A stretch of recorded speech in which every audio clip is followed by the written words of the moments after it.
ആദരണീയരായ നേതാക്കന്മാരുടെ ശബ്ദം കേട്ട് അനുസരണയോടെ വന്നെത്തിയ അണികളെ, സഹോദരങ്ങളെ, നമ്മുടെ സമ്പത്തും നമ്മുടെ ശരീരങ്ങളും ഇല്ലായ്മ ചെയ്യുന്ന വർത്തമാനകാല സാഹചര്യത്തിൽ എല്ലാം കൊള്ളയടിച്ചു കൊണ്ടുപോകുന്ന കഴുകന്മാരെ പോലെ, ശ്മശാനങ്ങളിൽ നോക്കുകുത്തുകളെ പോലെ ഇരുന്നിട്ട് ജനങ്ങളെ കൊത്തിവലിച്ചു കൊണ്ടുപോകുന്ന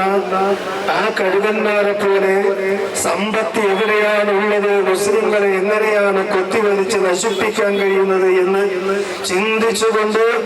മുസ്ലിം സമൂഹത്തെ ഉന്മൂലനം ചെയ്യുവാനും സ്വത്തുകൾ നാമാവശേഷമാക്കുവാനും ഇറങ്ങിത്തിരിച്ചിരിക്കുന്ന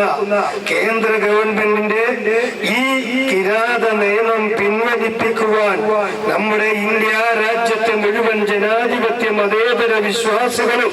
വിശ്വാസമില്ലാത്തവരും ജനാധിപത്യം ഉൾക്കൊള്ളുന്നവരുമായ എല്ലാവരും ഈ നിയമം പിൻവലിക്കണമെന്ന് ആവശ്യപ്പെടുന്നതോടൊപ്പം നമ്മൾ എല്ലാവരും ഇതിനൊരു തീർപ്പുണ്ടാകുന്നത് വരെ